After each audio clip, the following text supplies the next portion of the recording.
21 ఈ నెల 21 నుంచి 24 వరకు జరిగేటువంటి శ్రీ సమ్మక్క సారలమ్మ మహాజాతరకు రాష్ట్ర వ్యాప్తంగా ఉన్నటువంటి భక్తులను అదే విధంగా వివిధ ప్రాంతాల్లో ఇతర రాష్ట్రాల్లో గాని ఇతర దేశాల్లో గాని ఆ తల్లులకు భక్తులుగా ఉన్నటువంటి వారందరికీ కూడా మనస్ఫూర్తిగా స్వాగతం పలుకుతా ఉన్నాం. ఈ ప్రాంత బిడ్డగా, ఈ ప్రాంత ప్రజా ప్రతినిధిగా, అదే విధంగా రాష్ట్ర మంత్రిగా కూడా రాష్ట్ర ప్రభుత్వం నుంచి కూడా ప్రతి ఒక్కరిని 21 నుంచి 24 వరకు దేవతలు గద్దెల మీద ఉంటారు, ప్రజల్లో ఉంటారు.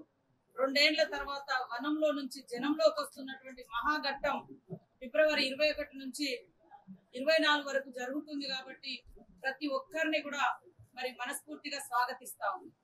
మిగతా జాతరలకు మిగతా ప్రాంతాలకు ఇక్కడ ఒక పెద్ద కానీ రూపాయి ఖర్చు లేకుండా దేవుడి దగ్గరికి నేరుగా ప్రవేశించేటువంటి అవకాశము, మరి సామాన్యులకు కూడా దర్శించుకునేటువంటి అవకాశం మన సమ్మక్క సారలమ్మ దగ్గర ఉంది. అదే విధంగా మరి ప్రకృతిలో విలీనమై ప్రకృతి దేవతలుగా విరాజిల్లుతూ భక్తుల యొక్క కోరికలను కొంగు బంగారంలా తీరుస్తున్నారు. కాబట్టి మారుమూల అటవీ ప్రాంతంలో మన ములుగు జిల్లాలోని మరి మారుమూల అటవీ ప్రాంతంలో వెలిసినటువంటి సమ్మక్క సారలమ్మ దగ్గరికి వివిధ రాష్ట్రాలతో పాటు వివిధ దేశాల నుంచి కూడా భక్తులు వాళ్ళ సమాచారం తెలియక కూడా కొంత ఇబ్బంది పడుతున్నటువంటి పరిస్థితి. దానికోసం మేము పదే పదే ఫిబ్రవరి 21 నుంచి 24 వరకు ఈ జాతర జరుగుతుంది. కాబట్టి ఈ జాతరకు అందరూ కూడా రావచ్చు. ఎలాంటి కుల మత ప్రాంత వివక్షతలు లేదా తేడాలు మరి వేరే భిన్నమైనటువంటి ఆలోచన లేదు. ప్రకృతి వన దేవతల ముందు అందరూ కూడా భక్తులే అనే సందర్భంగా మేము ఆహ్వానిస్తా ఉన్నాం. ఎందుకంటే ఒక్కొక్క నమ్మకం ఒక్కొక్క రకంగా ఉంది. ఇక్కడ తెలంగాణ ప్రాంత ప్రజలందరూ కూడా మరి 2014లో తెలంగాణ ఆవిర్భావం ఆ మహాఘట్టం ఇక్కడ సమ్మక్క గద్దెల వనంలో నుంచి జనంలోకి వచ్చినప్పుడు మనం అందరం కూడా ఇదే ప్రాంగణంలో ఉన్నాం. మీడియా సోదరులు గాని జాతర నిండు జాతర ఆ రోజు అంటే బిల్లు పార్లమెంట్ లో ప్రవేశించబడ్డారు.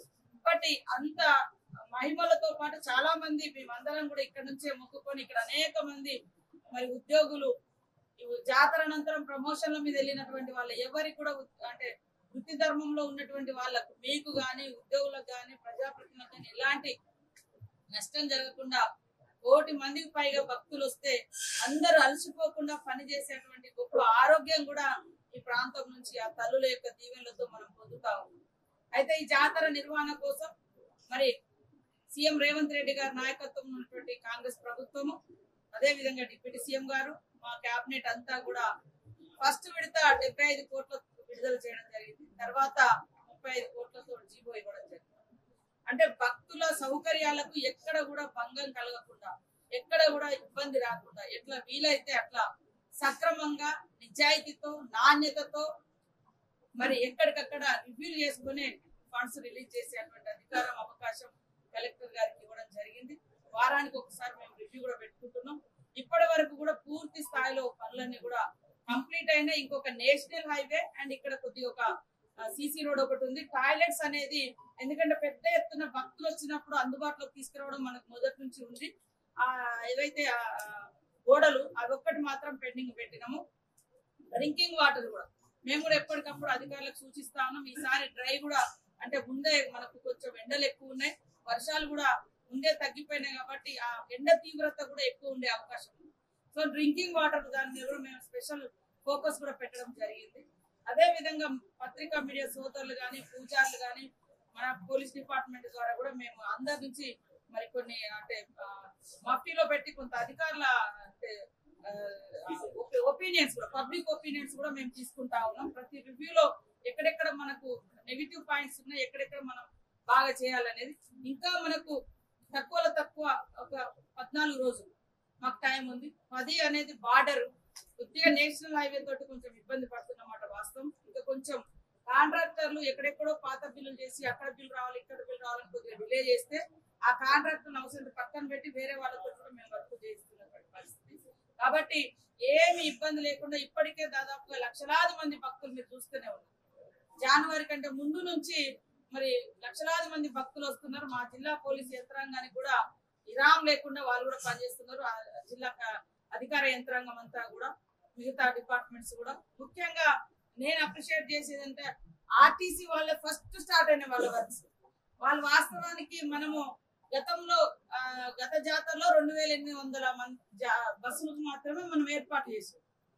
కానీ ఈసారి 6000 బస్సులు, మహిళలు కూడా పెద్ద సంఖ్యలో వచ్చే అవకాశం ఉంది. ఈ 5-6 రోజులలో 10 రోజులలో చూస్తేనే 1,00,000 పైగా వస్తే దాంట్లో 70,000 మంది లేడీస్ ఎక్కున్నారు ఈ 1 వీక్ లో. కాబట్టి పెరిగే సంఖ్య ఉంది. కాబట్టి మరి మా అధికారులతో కూడా మేము కోఆర్డినేషన్ చేసుకొని ఎక్కువ పార్కింగ్స్ కూడా ఎక్కువ పెట్టినాం. బస్ స్టాండ్ ఎక్స్టెన్షన్ కూడా చేయడం జరిగింది. అన్ని కూడా అదే విధంగా లేడీస్ పోలీస్ కూడా, లేడీ పోలీసులను కూడా వారు కూడా మొత్తం పోలీస్ అధికారులతో రివ్యూ చేసుకోవడం జరిగింది. ఏది ఏమైనా అందరూ కూడా మన ఇంట్లో పండుగ, మన ఊరి పండుగ, మన రాష్ట్ర పండుగ. 96 లో ఇది స్టేట్ ఫెస్టివల్ గా కూడా అనౌన్స్ చేస్తున్నాం. నేషనల్ ఫెస్టివల్ కోసం అప్పటి నుంచి మనం అందరం కూడా ఉమ్మడి వరంగల్ జిల్లాలో ఉన్నటువంటి పత్రికలు, మీడియా, ప్రజాప్రతినిధులు, అధికారులు అందరూ, ప్రజలు, ఆదివాసులు అందరూ కూడా కోరుకుంటారు. ఎందుకంటే కమ్యూనికేషన్ అనేది లేకుండా పోతుంది. ఇతర రాష్ట్రాలలో ఇప్పుడు ఛత్తీస్గఢ్, మధ్యప్రదేశ్, ఒరిస్సా, జార్ఖండ్, బెంగాల్, మహారాష్ట్ర లేదా ఆంధ్ర ఇట్లా వస్తే వాళ్ళకి సమాచారం నేషనల్ ఫెస్టివల్ గా ఉంటే నేషనల్ స్థాయిలో ఫోకస్ ఉంటుంది, సమాచారం వస్తుంది. చాలా మంది ఇప్పుడు బయట వాళ్ళు ఇప్పుడే జాతర ఏమో అనుకోని కూడా వచ్చిపోయే టైము, జాతర టైమింగ్స్ తెలియక కూడా, డేట్స్ తెలియక కూడా ముందు వచ్చిపోతున్నటువంటి పరిస్థితి. కొంత డెవలప్మెంట్ యాక్టివిటీస్ కూడా గవర్నమెంట్ ఇస్తుంది, సెంట్రల్ గవర్నమెంట్ ఫోకస్ ఉంటాయని కూడా ఆలోచనతోటి చేస్తాం.